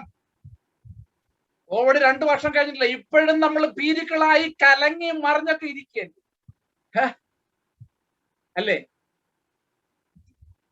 യേശു പറഞ്ഞു, നിങ്ങളുടെ വിശ്വാസം, നിങ്ങൾ വിശ്വസിക്കുമല്ലോ. താമസിച്ചിട്ടുണ്ടെങ്കിൽ യേശുവിന് ഒരു ഉദ്ദേശമുണ്ട്. No, Jesus did not delay always. And Jesus said Lazarus' sickness was for God's glory. And Jesus said, I will raise him again. And Jesus said, you may believe in Jesus. And Jesus delayed because there was a purpose. എന്താ 2 വർഷമായിട്ട് Covid മാറാത്ത? 2 വർഷമായല്ലോ. Is this not much time or much time? നമ്മൾ അറിഞ്ഞിരിക്കേണ്ട ഒരു സത്യങ്ങൾ ഞാൻ പറയട്ടെ. Number 1, യേശുവിന്റെ ഡിലേസിനെ പറ്റി വേദശാസ്ത്ര പണ്ഡിതന്മാർ പറഞ്ഞ പല കാര്യം ഞാൻ വിളിച്ചു പറയാം. 1, his delays does not contradict his love. യേശുവിന്റെ ഉത്തരം താമസിച്ചത് കൊണ്ട് അവന്റെ സ്നേഹത്തിന് യാതൊരു കുറവുമില്ല. യേശു താമസിച്ചത് കൊണ്ട് യേശു മറന്നുപോയി എന്നും അർത്ഥമില്ല. Jesus delays does not mean he has forgotten. 3, താമസിച്ചുകൊണ്ട് ഒരു അന്തിമ തീരുമാനമെന്നും കരുതണ്ട. Jesus delay is that they are not final. 4, യേശു തന്റേതായ സമയത്ത് വരും, തന്റേതായ രീതിയിൽ പ്രവർത്തിക്കും. Jesus will come in his own time and his own way. Number 5, ദൈവിക പദ്ധതിയിൽ ദൈവിക സമയമായിരിക്കും ശരിയായ സമയം. God's time will be the right time. 6, ദൈവമാണ് ഏറ്റവും നല്ല സമയത്തിന്റെ സൂക്ഷിപ്പുകാരൻ. Now God is the best timekeeper. അവൻ സമയത്തെ നിർമ്മിച്ചു, തന്റെ കൃത്യ നിർവഹണത്തിൽ അവൻ താമസിക്കുന്നില്ല. He created time and he is never late in his appointment. In his time, in his time, he makes all things beautiful. In his time, Lord, show me every day as you're teaching me your way, as you do just what you say in your time. തന്റെ സമയത്ത് എല്ലാം മനോഹരമാക്കുന്ന ഒരു മനോഹരനായ ദൈവം നമ്മോട് കൂടെ എപ്പോഴും ഉള്ളതിനാൽ അവന്റെ കരങ്ങൾ ഉയർത്തിയ സ്തോത്രം. Praise the Lord. 4-മതായിട്ട് lamenting family and lamenting Jesus. Yohannan 11:34, 11:36, 11:38 3 വാക്കുകൾ ഞാൻ എടുത്തു പറയാം. 1, യേശു കണ്ണുനീർ വാർത്തത്. Shortest version. നമ്മളെല്ലാം കൊച്ചു സംസ്കൃതത്തിൽ പഠിച്ച ഭാഷ. യേശു കരഞ്ഞു. പറയത്തില്ല യേശു കണ്ണുനീർ വാർത്തു. The shortest words we studied while we were babies. പക്ഷെ വേറെ 2 വാക്കുകൾ എഴുതിയിട്ടുണ്ട്. 33, 34, 36, 38 ഈ 4 വാക്ക് എടുത്താൽ ഒരിടത്ത് യേശു കണ്ണുനീർ വാർത്തെന്നും 2 എഴുതിയിട്ടുണ്ട് യേശു ഉള്ളം നൊന്ത് കലങ്ങിയത്.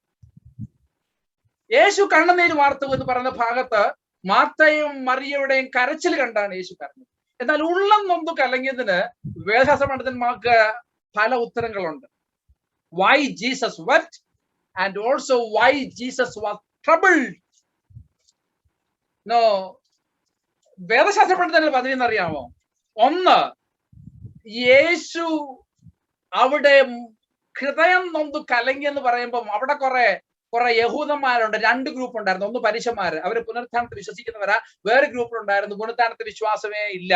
യുവന്മാരെല്ലാം കൂടെ കടന്നു വന്ന് അവിടെ കിടക്കുന്ന ഈ കപടഭക്തി പോലുള്ള കോലാഹലം കാണിച്ച് ഇടയ്ക്ക് ഒരു പൂഞ്ഞക്കണ്ണീരൊക്കെ ഒഴുക്കി. ഇന്നപ്പോ യേശുവിന് ആകപ്പാടെ ദേഷ്യം വന്നെന്നാ ഒരു കൂട്ടം ചിന്തകന്മാര് പറയുന്നത്. യുവന്മാര് പുനരുത്ഥാനമില്ല എന്ന് പറയുന്നവന്മാര് വന്ന് എന്തിനാ കരയുന്നേ? No, you don't believe in resurrection, then why are you crying? Your crying is hypocrisy.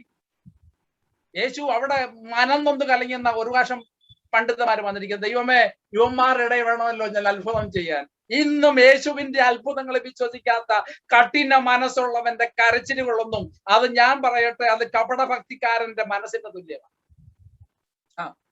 ഈ കോവിഡിന് മുമ്പുള്ള ശവസംസ്കാരം കണ്ടിട്ടുണ്ടോ? ശവസംസ്കാരം 1 പുഷ്പാഞ്ജലി, 2 ആദരാഞ്ജലി, 3 ബാഷ്പാഞ്ജലി, അത് കഴിഞ്ഞ് അനുശോചനം, അത് കഴിഞ്ഞ് കണ്ടോളൻസസ്, പിന്നെ ചിലരെ കാർട്ട് ഫെൽറ്റ് കണ്ടോളൻസസ്, പിന്നെ അത് കഴിഞ്ഞ് ചിലര് ആശംസകളെ പറഞ്ഞു പൊക്കളെ അറിയാതെ പറയുന്നതായിരിക്കും. വല്യപ്പച്ചന് മരിച്ചതിനൊരു ഫ്ലെക്സ് ബോർഡ് വീണ്ടും മുന്നേ അടിച്ചു വെച്ചു കൊച്ചുമക്കളെല്ലാം.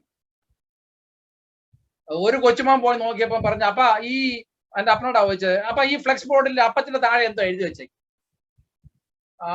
അവന്റെ അപ്പം പോയി വായിച്ചപ്പം ആരാജ്ഞലികളെന്നേ ഉള്ളൂ, ദാ പോയി. പ്രിന്റ് ചെയ്തവന് ഈ ദാ അടിക്കാൻ മറന്നുപോയി. ആരാജ്ഞലികൾ. അടുത്ത് നിന്ന മറ്റാള് പറഞ്ഞു, ഈ മരണ വീട്ടിൽ ഇപ്പൊ ഈ ആരാജ്ഞലികളെ ഉള്ളത്. എന്താ ഈ ആരാജ്ഞലി? അതരാജ്ഞലികളെ ഉള്ളത്. അതരാജ്ഞലികള്. അയ്യോ, ബ്ലോക്ക് മെമ്പറാ, പാർലമെന്റ് മെമ്പറാ, രാജ്യസഭാ മെമ്പറാ, പിന്നെ ആ പാർട്ടി, ഈ പാർട്ടി, ആ കുടുംബക്കാരൻ, ഈ കുടുംബക്കാരൻ, അയൽവക്കക്കാരൻ, പാർട്ടിക്കാരൻ, യൂണിയൻകാരൻ, ഓട്ടോറിക്ഷ യൂണിയൻകാരൻ, ട്രക്ക് യൂണിയൻകാരൻ, ബസ് യൂണിയൻകാരൻ, അവന്റെ ഒക്കെ അനുശോചന. ദൈവമില്ല എന്ന് പറഞ്ഞ് നിരീശ്വരവാദിയും അവന്റെ ആത്മാവിന്റെ നിത്യശാന്തിക്ക് വേണ്ടി പ്രാർത്ഥിക്കുന്നു. എന്റെ നിത്യശാന്തി. പിന്നെ കൂട്ടുകാരുടെ വേറെ, പിന്നെ ബന്ധക്കാരന്റെ വേറെ, പിന്നെ ഞാൻ പറയട്ടെ പ്രിയമുള്ളവരെ, ഈ 350 അനുശോചനം, 550 അനുശോചനം എന്തിനാ? ആരാണ്ട് പറയുന്നത് കേട്ടു, ഈ 550 അനുശോചനം കിട്ടെങ്കിൽ കർത്താവ് അങ്ങ് പെട്ടെന്ന് അങ്ങ് മേളിൽ കൊണ്ടുപോയാ നിനക്ക് 550 വോട്ട് കിട്ടിയല്ലോ എന്ന് പറഞ്ഞ പോലെ 550 അനുശോചനം കിട്ടിയല്ലോ, നിന്നെ എന്റെ കസേരയുടെ വലത്തുഭാഗത്ത് കയറ്റി ഇരുത്തിയേക്കാമെന്ന് പറയാം. ഞാൻ തന്നെ പുനരുത്ഥാനവും ജീവനുമാകുന്നു പറഞ്ഞ ക്രിസ്തുവിനെ പറ്റി പ്രസംഗിക്കുന്ന എത്ര മിനിറ്റുകളുണ്ട് കോവിഡിന് മുമ്പ് നടന്ന ശവസംസ്കാര ചടങ്ങുകളിൽ. യേശുവിനെ ഉയർത്തുന്ന, യേശു അനുത്ഥാനം എന്ന് പറയുന്ന, യേശു വിടുവിക്കുമെന്ന് പറയുന്ന, രണ്ടാം വരവുണ്ടെന്ന് വിശ്വസിക്കുന്ന, സഹസ്രാബ്ദ വാഴ്ചയുണ്ടെന്ന് വിശ്വസിക്കുന്ന, ന്യായവിധി ഉണ്ടെന്ന് വിശ്വസിക്കുന്ന, ശിക്ഷാവിധി ഉണ്ടെന്ന് വിശ്വസിക്കുന്ന പ്രിയ ജനമേ, നമ്മൾ പ്രസംഗിക്കേണ്ടത്, നമ്മൾ കേൾക്കേണ്ടത് യൂണിയൻകാരന്റെ അനുശോചനമല്ല. നമ്മൾ പ്രസംഗിക്കേണ്ടത് യേശുവിനെ പറ്റിയാണ്. The message of Jesus should go into the world, and even in that lamenting home, the message of Jesus should be preached. കരയുന്ന ഭവനത്തിൽ കർത്താവിനെ കാണിച്ചു കൊടുക്കാമെങ്കിൽ ആ കുടുംബത്തിനും അനുഗ്രഹമുണ്ട്, കേൾക്കുന്നവനും ഒരു അനുഗ്രഹമുണ്ട്, വന്ന് കേൾക്കുന്ന ഒരു അനുഗ്രഹമുണ്ട്. ഒരുത്തനെങ്കിലും കർത്താവിനെ രക്ഷകനായി സ്വീകരിച്ചെങ്കിൽ ഞാൻ പറയട്ടെ പ്രിയമുള്ളവരെ, that lamenting will become a blessing lament. ഇതങ്ങ് അനുശോചനങ്ങൾ നടത്തിയ കുഴപ്പമൊന്നുമില്ല. ഞാൻ ഒരു കാര്യം പറയട്ടെ, യേശു ഇതൊന്നും കണ്ടും അവൻ ഉള്ളം നൊന്ത് കലങ്ങത്തേ ഉള്ളൂ. നമ്മുടെ ഒക്കെ പരിപാടികൾ കണ്ട പിന്നെ നെഞ്ചത്ത് കൊണ്ട് വിരിക്കുന്നു, പിന്നെ അത് ചെയ്യുന്നു, ഇത് ചെയ്യുന്നു, കെട്ടി ആ ശവശല്യം കാണാത്ത പോലെ ഒരു 55 റീത്തും. ജീവിച്ചിരുന്ന കാലത്ത് സ്വന്തം അയലൊക്കാരനോട് മിണ്ടാത്തവന്റെ റീത്ത് അവിടെ എത്തിയിട്ടുണ്ട്. അനിയന്റെ റീത്ത്, ചേട്ടന്റെ റീത്ത്, പെങ്ങടെ റീത്ത് കയറിയിട്ടില്ല. 10 സെന്റ് കാലത്തിന് വേണ്ടി അടിച്ച് വഴക്കുണ്ടാക്കി, കമ്മിറ്റിയിലും വഴക്കുണ്ടാക്കി, 10 വർഷം മിണ്ടാതിരുന്നു. അവരും കൊണ്ട് ശ്രദ്ധാഞ്ജലി ഒരു 50 റീത്ത് അവന്റെ വകയായി. യേശുവിന്റെ ഉള്ളം കൊണ്ട് കലങ്ങാത്തതിൽ വല്ല ഉണ്ടോ? യേശു കരഞ്ഞു, അത് മാർത്ത കരഞ്ഞപ്പോഴാ. ചിലവന്റെ ഒക്കെ പരിപാടി കണ്ട യേശുവിന്റെ കരച്ചിലൊന്നും വരത്തില്ല. യേശു ഉള്ളം നൊന്ത് ഈ എല്ലാ വ്യാഖ്യാനങ്ങളും പറയത്തില്ല. പിന്നെ നാട് നീങ്ങുന്ന കുറച്ചു പേര്, ചിലര് കാലം ചെയ്യുന്നു, ചിലര് ദിവംഗതനാകുന്നു, ചിലര് ചരിയുന്നു, ചിലര് നിദ്ര പ്രാപിക്കുന്നു, ചിലര് നീര്യാതരാകുന്നു, ചിലര് കൊല്ലപ്പെടുന്നു, ചിലര് മരിക്കുന്നു, ചിലര് ചാവും. യേശുവിനൊന്നും വിഷയമൊന്നുമല്ല. നീ എന്തെഴുതി വെച്ചാൽ യേശുവിന്റെ വിഷയം നീ സ്വർഗത്തിലേക്കുള്ള യാത്രയിലാണെന്നുള്ളതാണ്. യേശുവിന്റെ വിഷയം ഈ ലേബലുകളും ഫ്ലെക്സുകളുമാണോ? യേശുവിന്റെ വിഷയം അവനെ കൈക്കൊണ്ട് അവന്റെ നാമത്തിൽ വിശ്വസിക്കാത്ത ഒരുത്തനും സ്വർഗലോകത്തിൽ പ്രവേശിക്കില്ലെന്നുള്ള ഒരു പ്രഖ്യാപനം യേശു പറഞ്ഞു. ഞാൻ തന്നെ വഴിയും സത്യവും ജീവനുമാകുന്നു, ഞാൻ മുഖാന്തരമല്ലാതെ ആരും പിതാവിന്റെ അടുക്കൽ എത്തുന്നില്ല.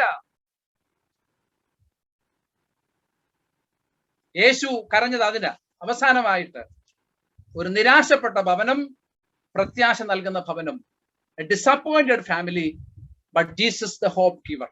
യോഹന്നാൻ 11:25 is one of the 7 sayings of Christ. യേശു പറഞ്ഞ 7 I am സ്റ്റേറ്റ്മെന്റിലെ അവസാനത്തെ സ്റ്റേറ്റ്മെന്റ് ആണ്, ഞാൻ തന്നെ പുനരുത്ഥാനവും ജീവനുമാകുന്നു. To me, John chapter 11 is the culmination of that statement, and I believe that this is one of the powerful statements Jesus ever made, and no one on this earth has made that statement. യേശു അല്ലാതെ ഒരൊറ്റ വ്യക്തി ഇങ്ങനെ പറഞ്ഞിട്ടില്ല, എന്നെ യേശുവിന്റെ അനുഗാമിയാക്കി തീർത്തത്, ഞാൻ അവന്റെ ശിഷ്യനായി തീർന്നത്, ഞാൻ അവനെ രക്ഷകനായി സ്വീകരിച്ചത് ഈ ഒറ്റ വാക്ക, ഞാൻ തന്നെ പുനരുത്ഥാനവും ജീവനുമാകുന്നതാണ്. യേശു 11:40 പറഞ്ഞു, വിശ്വസിച്ചാൽ ദൈവത്തിന്റെ മഹത്വം കാണും. യേശു 11:25 പറഞ്ഞു, I am Jesus. 11:25 Jesus said, I am the resurrection and the life. The one who believes in me will live though they die. John 11:40, then Jesus said, did I not tell you that if you believe, you will see the glory of God? John 11:43 and 44, Jesus called in a loud voice, Lazarus, come out. The dead man come out. നിരാശപ്പെട്ടവർക്ക് കൊടുത്ത വലിയ വാഗ്ദാനം എന്ന് പറഞ്ഞാല്, no, Jesus gave the greatest statement to a disappointment man. I am the resurrection and the life, and he is the giver of life. Materially he is the giver of life because he gave life to water and made it wine. വെള്ളത്തിന് ജീവൻ നൽകി മുന്തിരിച്ചാറാക്കിയവനായ യേശു. Spiritually he offers new spiritual life to Nicodemus. ആത്മീയമായി നിക്കോദിമോസിന് ദൈവരാജ്യം വാഗ്ദാനം ചെയ്ത ആത്മജീവൻ നൽകിയവനായ യേശു. Physically he imparts life to a paralytic man, a dying man, and also a blind man. ശാരീരികമായി പക്ഷപാതക്കാരനും കുരുടനും മരിക്കാറായ രാജഭൃത്യനും അവൻ ജീവൻ നൽകിയവനാ. Number 4, and he is a good shepherd who has come to give life to the sheep. ആടിനു വേണ്ടി ജീവൻ നൽകാനായിട്ട് കടന്നു വന്നവൻ. The life that brings primarily eternal life, that is a life Jesus assured. നിത്യജീവൻ. യോഹന്നാൻ 14:3 പറഞ്ഞു, ഞാൻ നിങ്ങളെ ഇവിടെ മാറ്റി താമസിക്കാൻ പോവാം. കാരണം ഇവിടെ ഒരാളെ ഉയർത്തെൽപ്പിച്ചാൽ ലാസർ ഉയർത്തെൽത്ത് കാണും, ലാസർ പിന്നീട് മരിച്ചും കാണും. അതുകൊണ്ട് പ്രോബ്ലം അവസാനിക്കുന്നില്ല. അതുകൊണ്ട് യേശു പറഞ്ഞു, നിങ്ങളെ മാറ്റി പാർപ്പിക്കാം. നിങ്ങളെന്ന് പറഞ്ഞ ആരെയാ?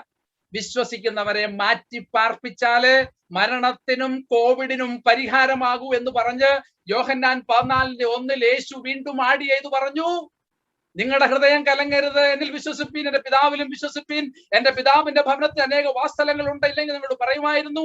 ഞാൻ പോയി നിങ്ങൾക്ക് സ്ഥലം ഒരുക്കിയാൽ ഞാൻ ഇരിക്കുന്നിടത്ത് നിങ്ങളെയും ഇരുത്തേണ്ടത്, ഞാൻ പിന്നെയും വന്ന് എന്റെ അടുക്കൽ ചേർത്തോളൂ. പ്രൈസ് ദി ലോർഡ്, ഹല്ലേലൂയ പറഞ്ഞാട്ട്.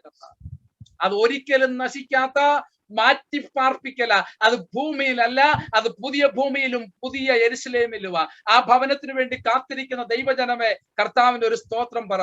ഞാൻ തന്നെ പുനരുത്ഥാനം എന്ന് പറഞ്ഞാൽ Jesus is thinking about the final death of sin, final death of Satan and the final death of all the curses. യേശു വാഗ്ദാനം ചെയ്തത് പാപത്തിൽ നിന്നുള്ള പുനരുത്ഥാനമായിരുന്നു, ശാപത്തിനുള്ള പുനരുത്ഥാനമായിരുന്നു, മരണത്തിൽ നിന്ന് ഉള്ള പുനരുത്ഥാനമായിരുന്നു.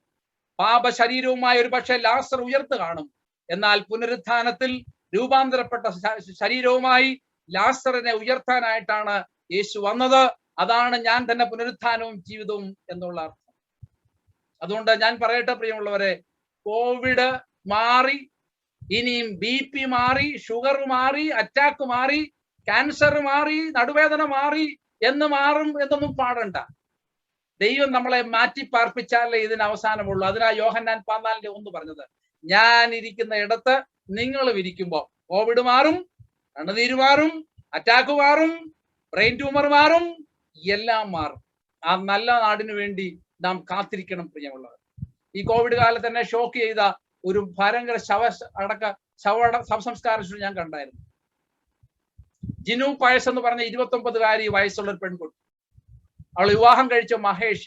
രണ്ടുപേർക്കും കോവിഡ് പിടിച്ചു. മഹേഷ് കോവിഡ് നെഗറ്റീവായി രക്ഷപ്പെട്ടു. ജിനു പയസ് 29 വയസ്സുള്ളവളായി കോവിഡിന് അടിമയായി മരിച്ചു. മരിക്കുമ്പോൾ അവിടെ വയറ്റിൽ 8 വയസ്സുള്ള ഒരു കുഞ്ഞുണ്ടായിരുന്നു. 8 മാസം പ്രായമുള്ള ഒരു കുഞ്ഞ്.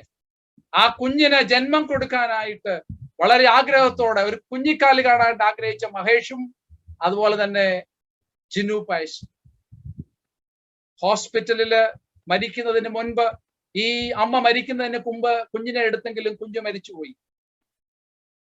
അതിനുശേഷം അമ്മയും മരിച്ചുപോയി. രണ്ടുപേരെയും ഒരു പ്ലാസ്റ്റിക് ബാഗിലാക്കി കീഴത്തെ സെമിത്തേരിയില് കൊണ്ട് അടക്കി. ഈ അമ്മയും കുഞ്ഞും കണ്ടിട്ടില്ല, അങ്ങോട്ടും ഇങ്ങോട്ടും കണ്ടിട്ടില്ല. കണ്ണു തുറന്ന് അങ്ങോട്ട് കാണുവാനോ ഇങ്ങോട്ട് കാണുവാനോ രണ്ടുപേർക്കും കഴിഞ്ഞിട്ടില്ല. രണ്ടുപേരും ഒരുമിച്ച് 10 അടി ആഴമുള്ള കുഴിയിലേക്ക് ഇറക്കി വയ്ക്കുമ്പോ അവിടെ നിന്ന പട്ടക്കാരൻ പാടി,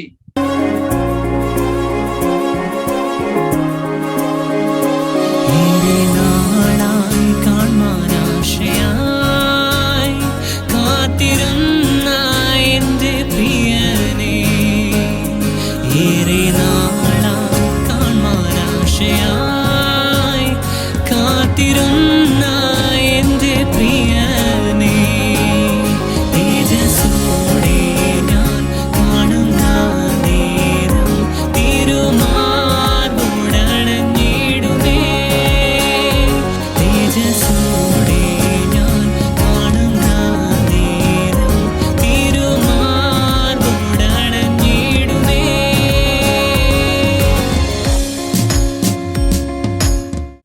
കല്ലറയിലേക്ക് അടക്കി ഉയർത്തെഴുന്നേൽക്കും ഒരു ദിവസത്തിൽ. അന്ന് പ്രഖ്യാപിക്കുന്ന ഒരു പ്രഖ്യാപനമുണ്ട്: മരണമേ, നിന്റെ ജയം എവിടെ? ഞാൻ തന്നെ പുനരുത്ഥാനവും ജീവനുമാകുന്നു. എന്നിൽ വിശ്വസിക്കുന്നവർ മരിച്ചാലും ജീവിക്കും. നമുക്കൊരു വർഷം തലകളെ വണക്കി ദൈവസന്നിധിയിലെ ഹൃദയങ്ങളെ ആഗ്രഹമാക്കാം. കഷ്ടതയില് നമ്മുടെ റെസ്പോൺസുകൾ എന്താണ്? ഞാൻ തന്നെ പുനരുത്ഥാനവും ജീവനും എന്ന് പറഞ്ഞ കർത്താവിന്റെ കരങ്ങളിലേക്ക് നമ്മളെ ഏൽപ്പിച്ചുകൊണ്ട് തലകൾ വണക്കി എല്ലാവരും കണ്ണുകൾ അടച്ച് നിങ്ങളുടെ നെഞ്ചത്ത് കൈവച്ച് പ്രാർത്ഥിച്ച, ദൈവമേ, അങ്ങ് ഞങ്ങളുടെ പുനരുത്ഥാനവും ജീവനുമാകുന്നു. ഈ ഭൂമിക്ക് വേണ്ടി അല്ല കർത്താവ്, അദ്ദേഹം അങ്ങയുടെ കാഹള ശബ്ദത്തിങ്കൽ ഞങ്ങളൊക്കെ രൂപാന്തരപ്പെട്ട് ഈ കോവിഡ് ഒന്നുമില്ലാത്ത ഒരു നല്ല നാട്ടിലേക്ക് പോകുവാൻ എന്നെ തന്നെ ഒരുക്കുന്നു എന്ന് പറഞ്ഞ് ദൈവസന്നിധിയിൽ സമർപ്പിച്ച യേശുവിന്റെ നാമത്തിൽ തന്നെ thank you. God bless U.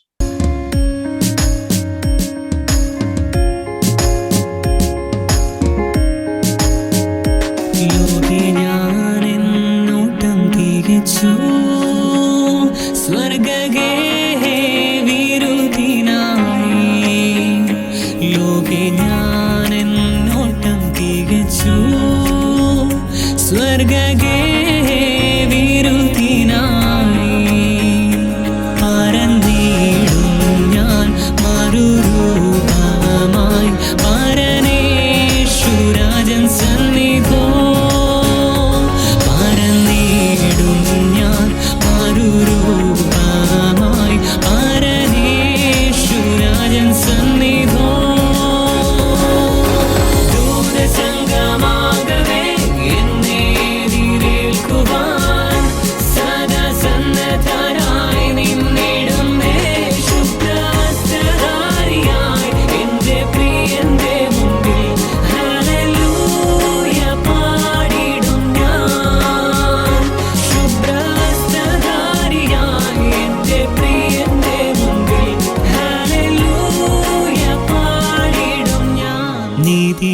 നീതിമാന്മാരായ സിദ്ധന്മാർ, ജീവനും വേറുത്ത വീരന്മാർ.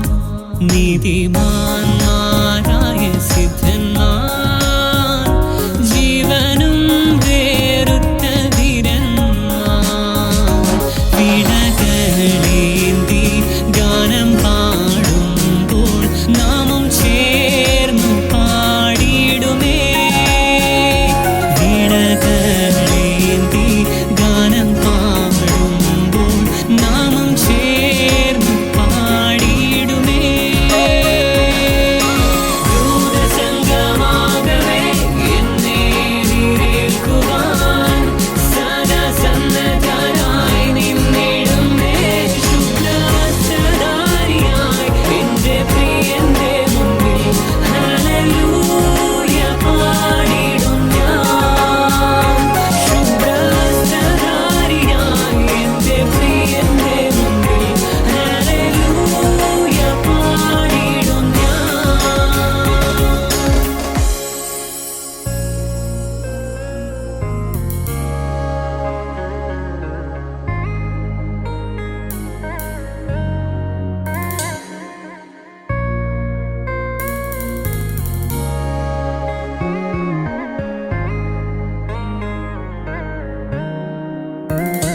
കൈകളാൽ